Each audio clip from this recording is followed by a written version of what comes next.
Wuthering Heights by Emily Bronte. Chapter 16.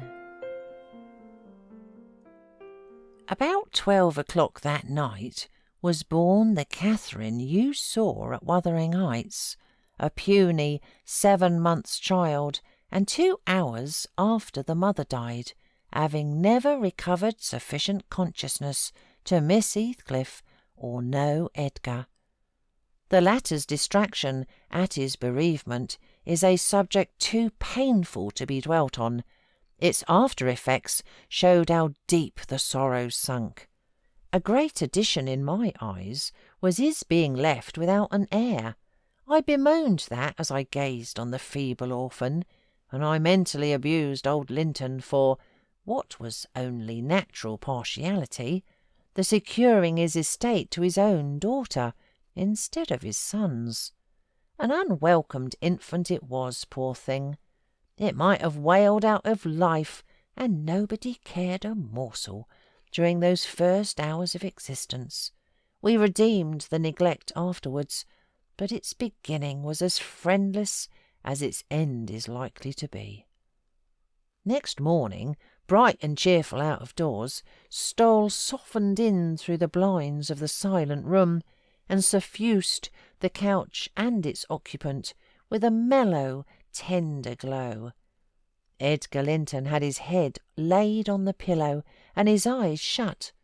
His young and fair features were almost as death-like as those of the form beside him, and almost as fixed. But his was the hush of exhausted anguish, and hers of perfect peace. Her brow smooth, her lids closed, her lips wearing the expression of a smile. No angel in heaven could be more beautiful than she appeared, and I partook of the infinite calm in which she lay. My mind was never in a holier frame than while I gazed on that untroubled image of divine rest. I instinctively echoed the words she had uttered a few hours before. Incomparably beyond and above us all, whether still on earth or now in heaven, her spirit is at home with God. I don't know if it be a peculiarity in me, but I am seldom otherwise than happy while watching in the chamber of death, should no frenzied or despairing mourner share the duty with me. I see a repose that neither earth nor hell can break, and I feel an assurance of the endless and shadowless hereafter, the eternity they have entered, where life is boundless in its duration, and love in its sympathy, and joy in its fullness.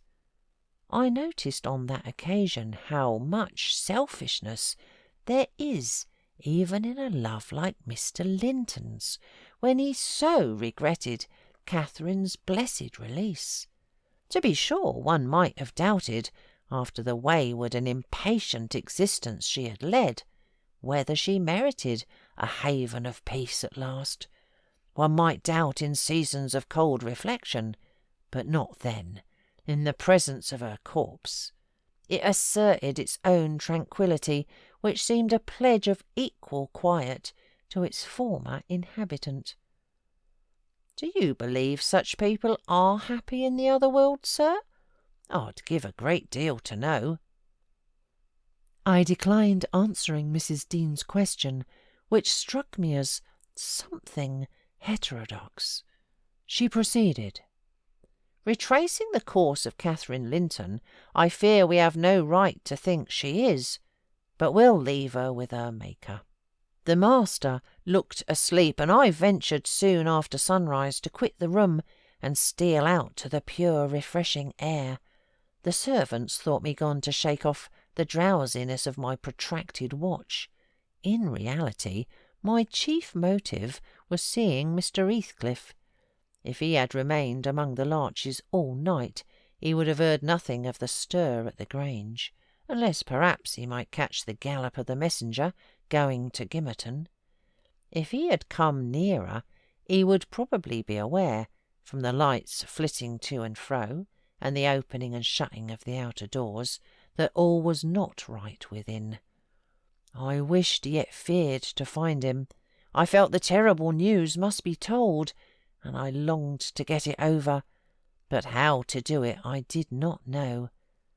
He was there, at least a few yards further in the park, leant against an old ash tree, his hat off and his hair soaked with the dew that had gathered on the budded branches and fell pattering around him.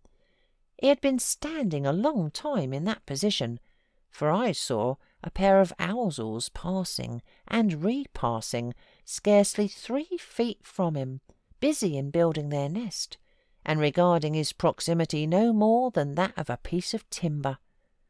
They flew off at my approach, and he raised his eyes and spoke. "She's dead," he said. "I've not waited for you to learn that. Put your handkerchief away. Don't snivel before me. Damn you all. She wants none of your tears." I was weeping as much for him as her. We do sometimes pity creatures that have none of the feeling either for themselves or others. When I first looked into his face, I perceived that he had got intelligence of the catastrophe, and a foolish notion struck me that his heart was quelled, and he prayed, because his lips moved and his gaze was bent on the ground. "Yes, she's dead," I answered, checking my sobs and drying my cheeks. "Gone to heaven, I hope, where we may, every one, join her, if we take due warning and leave our evil ways to follow good." "Did she take due warning then?" asked Heathcliff, attempting a sneer. "Did she die like a saint? Come, give me a true history of the event. How did—" He endeavoured to pronounce the name, but he could not manage it, and compressing his mouth, he held a silent combat with his inward agony, defying, meanwhile, my sympathy with an unflinching, ferocious stare. "How did she die?" he resumed at last, fain, notwithstanding his hardihood, to have a support behind him, for after the struggle he trembled, in spite of himself, to his very finger-ends. Poor wretch, I thought, you have a heart and nerves the same as your brother men. Why should you be anxious to conceal them? Your pride cannot blind God. You tempt him to wring them till he forces a cry of humiliation. Quietly as a lamb, I answered aloud. She drew a sigh and stretched herself like a child reviving, and sinking again to sleep. And 5 minutes after, I felt one little pulse at her heart, and nothing more. "And did she ever mention me?" he asked, hesitating, as if he dreaded the answer to his question would introduce details that he could not bear to hear. "Her senses never recovered. She recognized nobody from the time you left her," I said. "She lies with a sweet smile on her face, and her latest ideas wandered back to pleasant early days. Her life closed in a gentle dream. May she wake as kindly in the other world." "May she wake in torment!" he cried with frightful vehemence, stamping his foot and groaning in a sudden paroxysm of ungovernable passion. "Why, she's a liar to the end. Where is she? Not there, not in heaven, not perished. Where? Oh, you said you cared nothing for my sufferings, and I pray one prayer. I repeat it till my tongue stiffens. Catherine Earnshaw, may you not rest as long as I am living. You said I killed you. Haunt me then. The murdered do haunt their murderers, I believe. I know that ghosts have wandered on earth. Be with me always. Take any form. Drive me mad. Only do not leave me in this abyss where I cannot find you. Oh God, it is unutterable. I cannot live without my life. I cannot live without my soul." He dashed his head against the knotted trunk, and lifting up his eyes, howled, not like a man, but like a savage beast being goaded to death with knives and spears. I observed several splashes of blood about the bark of the tree, and his hand and forehead were both stained. Probably the scene I witnessed was a repetition of others acted during the night. It hardly moved my compassion. It appalled me. Still, I felt reluctant to quit him so, but the moment he recollected himself enough to notice me watching, he thundered a command for me to go, and I obeyed. He was beyond my skill to quiet or console. Mrs. Linton's funeral was appointed to take place on the Friday following her decease, and till then her coffin remained uncovered and strewn with flowers and scented leaves in the great drawing-room. Linton spent his days and nights there, a sleepless guardian, and, a circumstance concealed from all but me, Heathcliff spent his nights, at least, outside, equally a stranger to repose. I held no communication with him. Still I was conscious of his design to enter, if he could, and on the Tuesday, a little after dark, when my master, from sheer fatigue, had been compelled to retire a couple of hours, I went and opened one of the windows, moved by his perseverance, to give him a chance of bestowing on the faded image of his idol one final adieu.